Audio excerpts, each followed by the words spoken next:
Ne dit-on pas d'un canapé ou d'un fauteuil qu'il vous tend les bras pour vous inviter à y prendre place? Comment dès lors ne pas penser au corps d'une mère assise avec son nourrisson dans les bras? Les cuisses, les jambes forment l'assise, les bras les accoudoirs, le torse le dossier.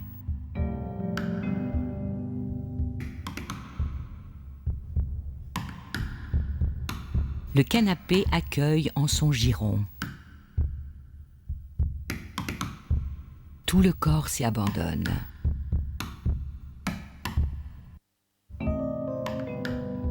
Un corps, deux corps, trois ou plus. Ce canapé-là, le sofa Bubble Club, est une simple bulle d'air recouverte d'une peau de plastique. Il se décline dans une gamme de coloris doux et lumineux. Élaboré en 2000, le Bubble est une pièce de design industriel et bon marché. Toutefois, comme un meuble de prix, il porte la signature de son designer, Philippe Starck.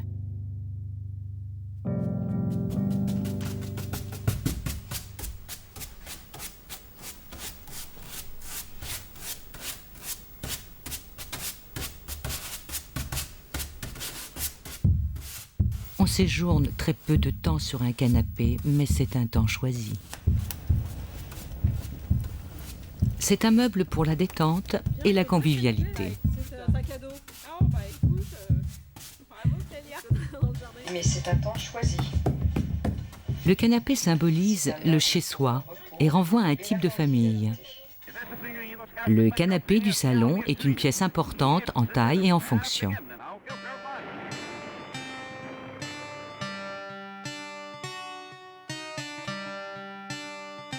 Le canapé est-il une évolution du lit à dormir, du lit à trôner ou à mourir, du lit à manger ou à palabrer,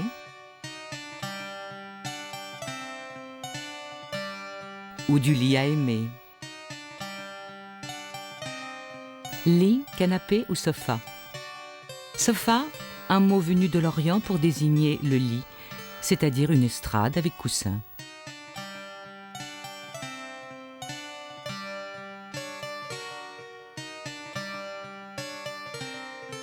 Le mot divan, lui aussi venu d'Orient, désigne le même agencement. Quant au mot canapé, il serait une altération de canopée, sorte de rideau du lit médiéval qui protégeait des moustiques.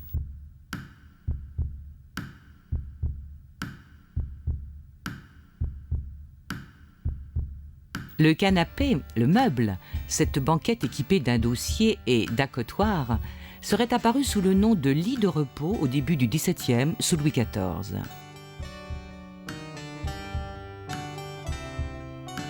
C'est au XVIIIe siècle que le canapé se répand dans les salons, boudoirs, chambres et antichambres de l'aristocratie. Signe de distinction et de fortune, la haute bourgeoisie bien vite se l'approprie.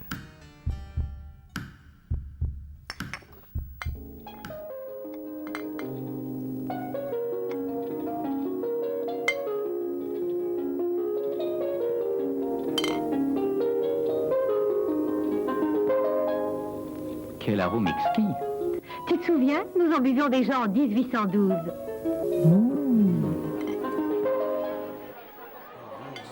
Ça, ce n'est pas un exemple pour Gérard. À mesure que les corps se libèrent de leurs corsets et autres carcans, les canapés deviennent profonds et moelleux.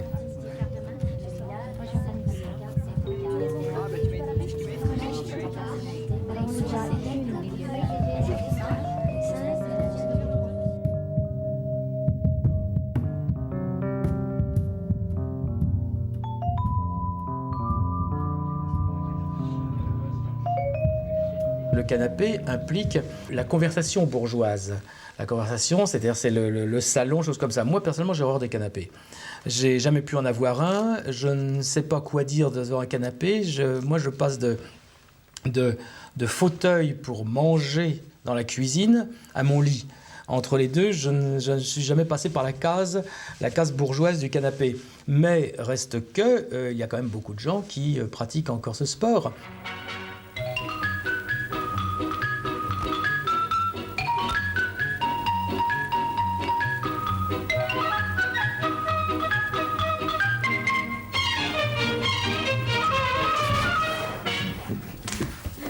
Ce canapé-là, aux courbes si accueillantes, est pourtant à l'opposé de notre conception du confort.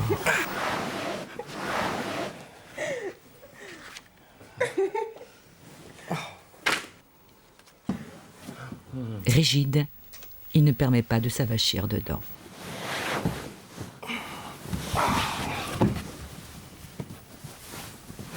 Et l'on peut se demander si ce Sofa Bubble Club est bien une pièce de mobilier intérieur.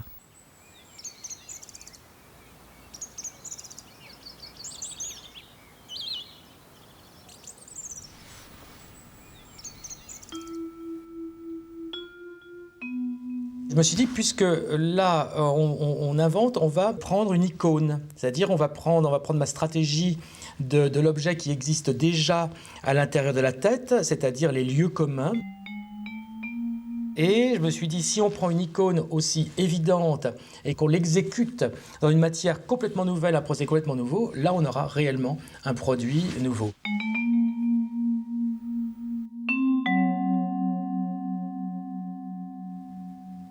Alors une icône, voilà comment ça se passe. L'élément le plus reconnaissable, c'est l'accoudoir. Le canapé bourgeois, c'est ça. Après, il faut qu'il ait un peu d'arrondi là, un dossier. Là, il faut lui donner de la vie. Il faut qu'il soit un peu affaissé. Là, après, il y a un coussin. Voilà. Là, on a le retour.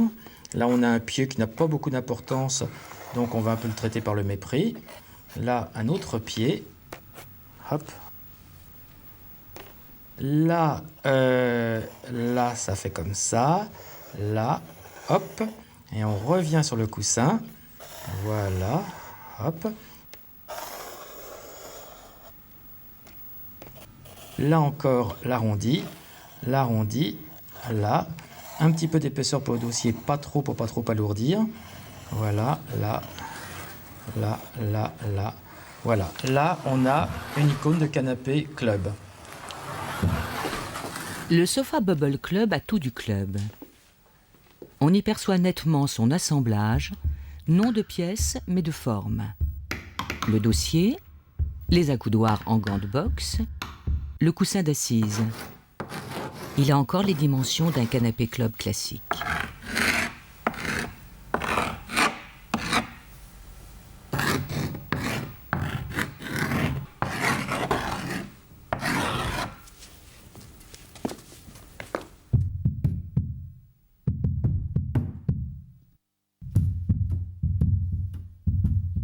Philippe Starck s'intéresse à la forme club dès les années 80.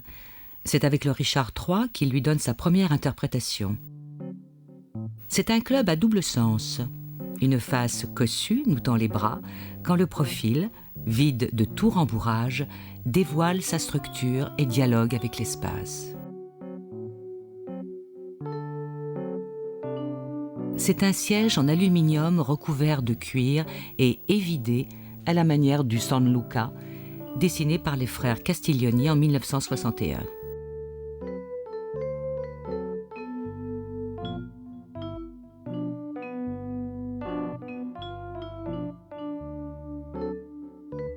Il est bien difficile de dater la première apparition du fauteuil et du terme club. En Italie, le fabricant Poltrona Frao diffuse des modèles de luxe dans les années 20.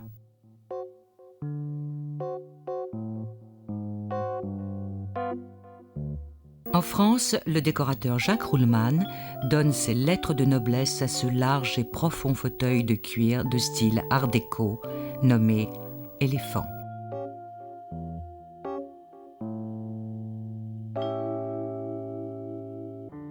Après-guerre, ce type de siège cubique s'appellera confortable, symbolisant l'opulence revenue.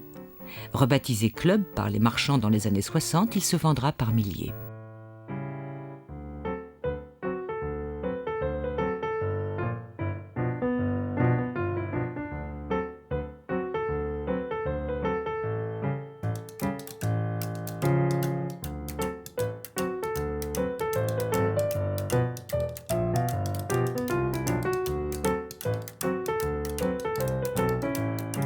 Qu'il soit des années 20-30, 40, 60, qu'il soit clouté, arrondi, carré, en cuir ou en velours, le fauteuil club fait aujourd'hui partie des classiques, au même titre que le crapaud, le Louis XV ou le Voltaire.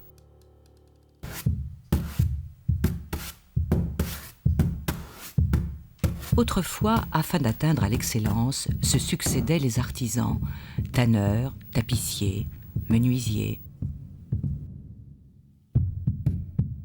On partait d'un cadre que l'on remplissait, puis que l'on recouvrait.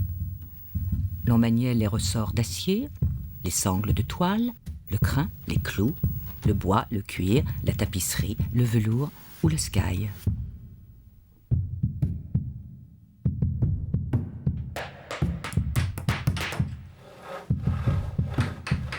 Les sièges faisaient vivre une quantité de métiers. Les coûts, les finitions et les délais de livraison d'un canapé étaient difficilement contrôlables.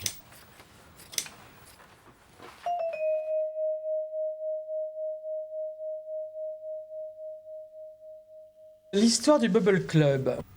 Vous savez, moi, comme le design, ça ne m'intéresse pas, c'est jamais une histoire de design.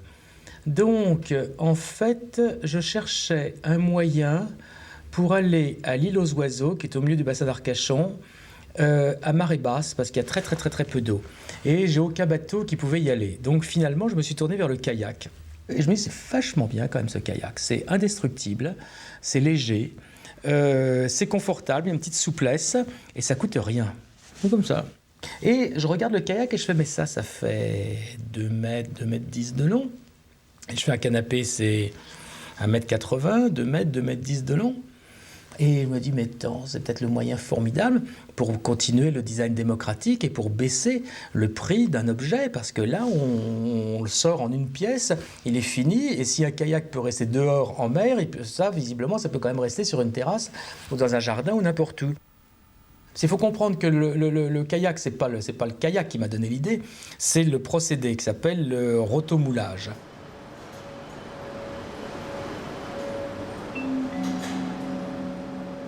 L'intérêt du rotomoulage est d'obtenir des corps creux monoblocs, c'est-à-dire sans soudure, légers, résistants et étanches. Le rotomoulage était surtout utilisé pour les cuves, les fosses septiques, les caissons, les balises. Le Bubble est le premier meuble rotomoulé. La technique du rotomoulage consiste à déposer dans un moule pouvant être mis en double rotation le polyéthylène sous la forme d'une poudre fine.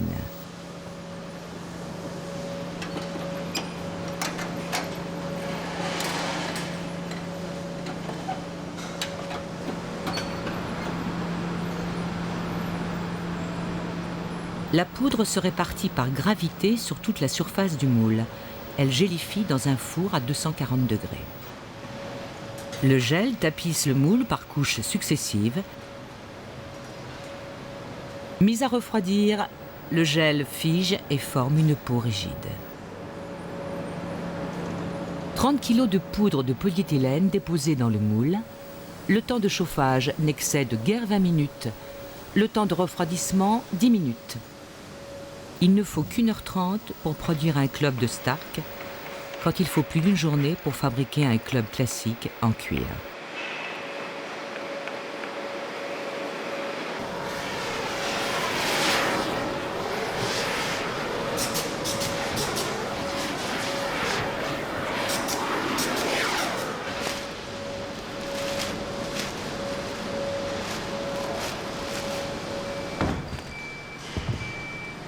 Le Sofa Bubble Club a l'avantage d'être étanche, léger, résistant, coloré. Premier meuble rotomoulé, il est le premier meuble d'intérieur à mettre dehors.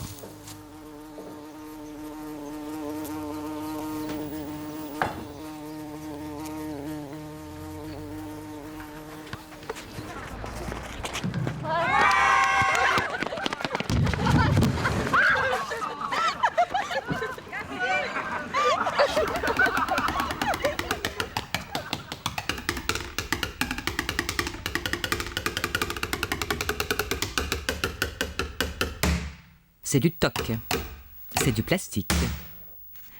Sans noblesse et apparemment sans valeur, le polyéthylène issu du pétrole a pourtant toute une histoire.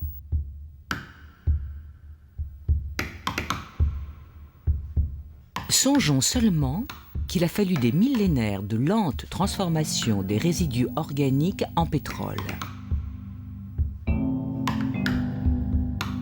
L'invention au XIXe des procédés de forage.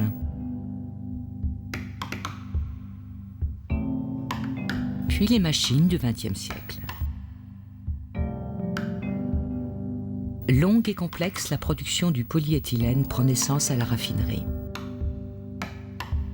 Fractionnement, craquage, catalyse, polymérisation. Et c'est l'avènement de la molécule du polyéthylène, une longue chaîne d'atomes de carbone dotés de 2 atomes d'hydrogène.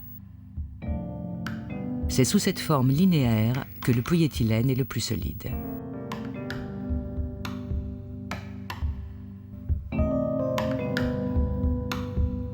Découvert en Grande-Bretagne en 1933, le polyéthylène devient déterminant pour la défense britannique. C'est un isolant idéal par sa légèreté et dès 1939, il sert à gainer les câbles et garnir les radars.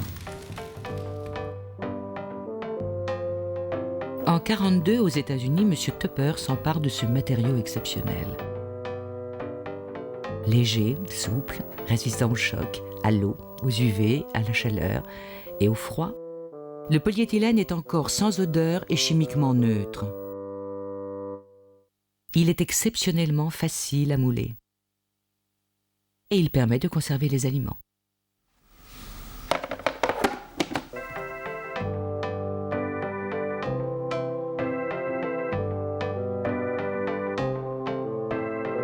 C'est en Italie que l'on trouve dès les années 50 les entrepreneurs les plus innovants, notamment l'équipe de l'éditeur Cartel. Ils s'appuient sur un réseau d'artisans au savoir-faire les plus variés, d'ingénieurs curieux et de designers inspirés qui convertissent en plastique les objets courants. Ils rencontrent très vite un succès populaire.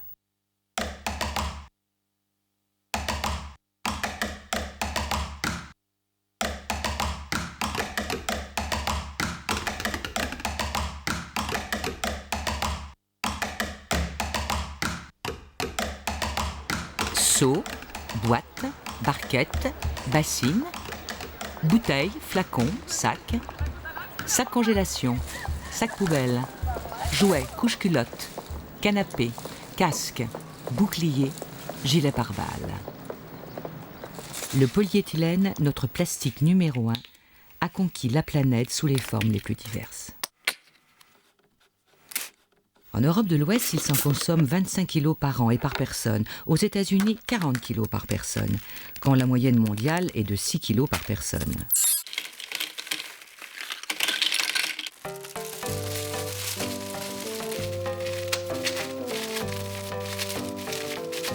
Le polyéthylène a aujourd'hui envahi notre quotidien. Nous baignons dedans. Le polyéthylène est notre première matière, notre deuxième nature.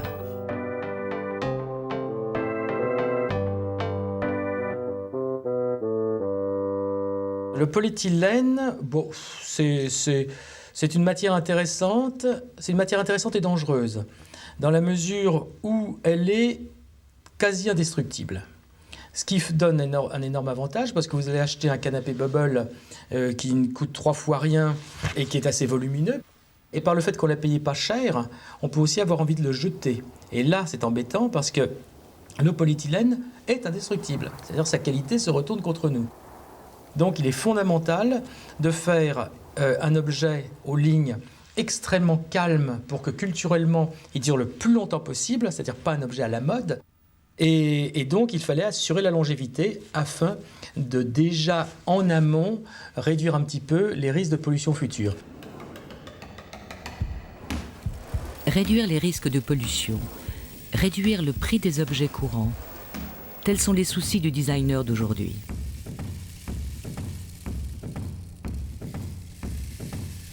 Les objets, même bon marché, se doivent désormais être durables ou recyclables. Pour être durables, les lignes et les objets de Philippe Starck empruntent aux modèles éprouvés au fil des siècles, les icônes.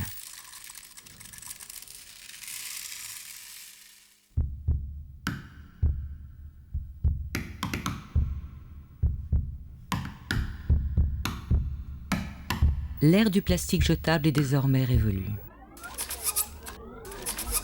En 1967, il était en revanche audacieux de proposer du mobilier léger, éphémère et jetable. L'ingénieur Cazard et son mobilier gonflable paraissaient alors bien contestataires. L'esprit anticonventionnel de Cazard souffle encore dans les veines du bubble de Starck. Rempli d'air, c'est un gonflable rigidifié, en quelque sorte. C'est surtout dans les dernières productions transparentes de Starck que l'on trouve un prolongement à l'esprit de Cazard.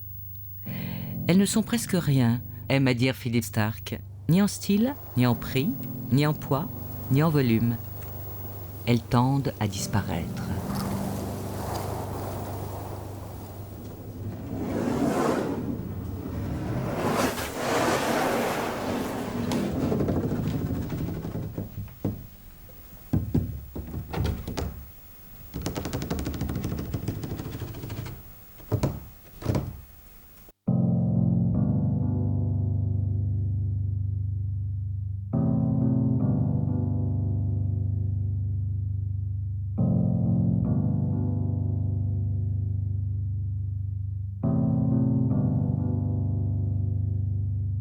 L'époque moderne est riche de canapés, de fantaisie et de recherche, où le Sofa Bubble Club pourrait trouver sa place, à la lisière entre sculpture, manifeste et design.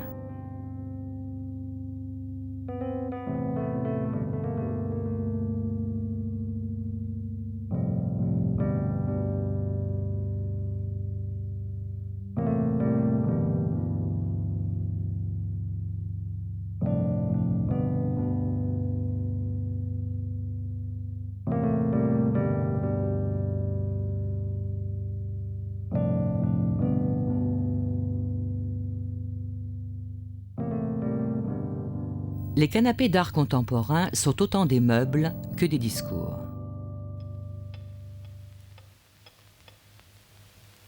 C'est le divan. Eh oui. Oh, non, non, non et non. En 1958, Jacques Tati critique le snobisme moderniste. Mauvais exemple pour Gérard. En 1986, Ken Lum critique le design en exhumant des canapés ordinaires.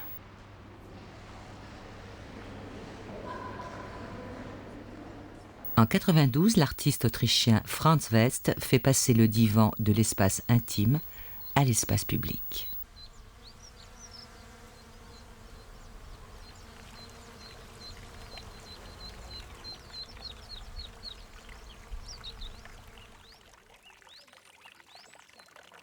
Côté jardin, le mobilier traditionnel est le plus souvent en bois, en fonte, en osier ou en plastique.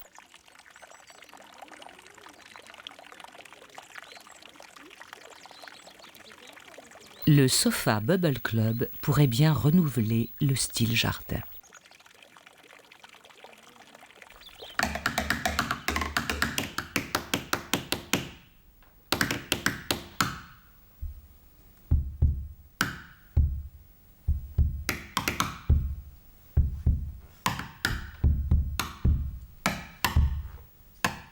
Comme à son habitude, Philippe Starck s'amuse et se joue des codes. il fait du siège un meuble ludique, ainsi du canapé classique dont il secoue les puces. Il était sombre, il sera lumineux. Il était vieux jeu, il sera moderne. Il était moelleux, il sera rigide. Il était cher, il sera bon marché. Il était lourd, il sera léger. Il était fragile, il sera increvable.